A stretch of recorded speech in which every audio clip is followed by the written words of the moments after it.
নমস্কাৰ জনালো আপোনালোক সকলোকে আৰু স্বাগতম জনাইছো মোৰ চেনেল সিম্পল এডুকেশনাল টিপছত। আশা কৰিছো আপোনালোক সকলোৱে ভালে আছে আৰু ময়ো ভালে আছো। আজি আকৌ আৰু এটা আইটিআই ৰিলেটেড ভিডিও লৈ আহিছো আপোনালোকৰ ওচৰত।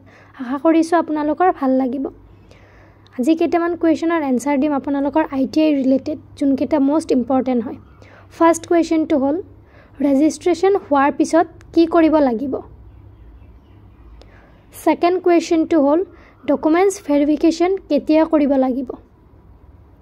থাৰ্ড কোৱেশ্যনটো হ'ল ডকুমেন্টস ভেৰিফিকেশনৰ সময়ত কি ডকুমেন্টস লাগিব। এণ্ড ফৰ্থ কোৱেশ্যনটো হ'ল ডকুমেন্টস ভেৰিফিকেশনৰ সময়ত কোনো ধৰণৰ ফিজ দিব লাগিব নেকি। এই গুটিকেইটা কোৱেশ্যনৰ এনসাৰ আজিৰ ভিডিঅ'টোত মই আপোনালোকক দিম। সম্পূৰ্ণ ভিডিঅ'টো চাবলৈ নাপাহৰিব।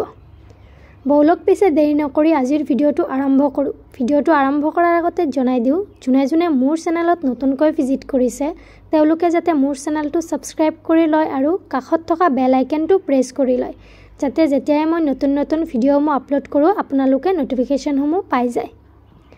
বৌলক পিছে ভিডিঅ'টো আৰম্ভ কৰোঁ। ভিডিঅ'টোৰ সৰ্বপ্ৰথম কুৱেশ্যনটো হ'ল ৰেজিষ্ট্ৰেচন হোৱাৰ পিছত কি কৰিব লাগিব।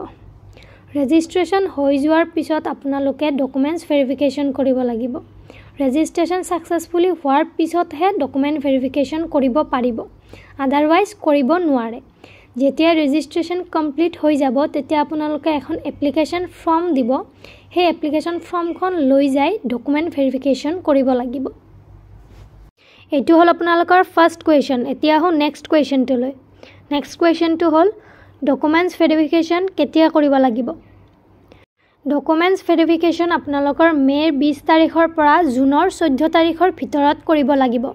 তাৰ পিছত কৰিলে কেনসেল কৰি দিয়া হ'ব।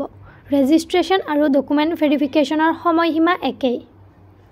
এইটো হ'ল আপোনালোকৰ সেকেন্ড কুৱেশ্যন। এতিয়া আহো থাৰ্ড কুৱেশ্যনটোলৈ। থাৰ্ড কুৱেশ্যনটো হ'ল ডকুমেন্টস ভেৰিফিকেশনৰ সময়ত কি ডকুমেন্টস লাগিব।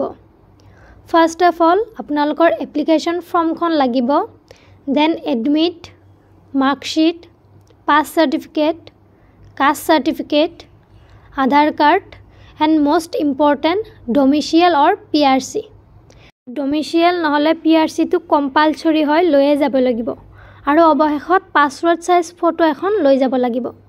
এই গোটেইকেইখন ডকুমেন্টছে অৰিজিনেল লৈ যাব লাগিব আৰু এক কপিকৈ জেৰক্সখিনি একেলগে ষ্টেপলাৰ মাৰি দিব আৰু অৰিজিনেলখিনি দেখুৱাই লৈ আহিব। অৰিজিনেল ডকুমেন্টছখিনি লৈ যাওঁতে সাৱধানে লৈ যাব।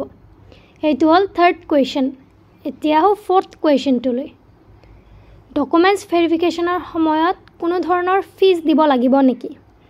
মোৰ একুৰেটলি মনত নাই ফিজ দিব লাগিব নে নালাগে, বাট 20 ৰুপিজ সামথিং 50 ৰুপিজ তেনেকুৱা কিবা দিব লাগিব চাগে। লৈ যাব আপোনালোকে 100 ৰুপিজ, যদি লাগে দি দিব আৰু নহ'লে ঘূৰাই লৈ আহিব।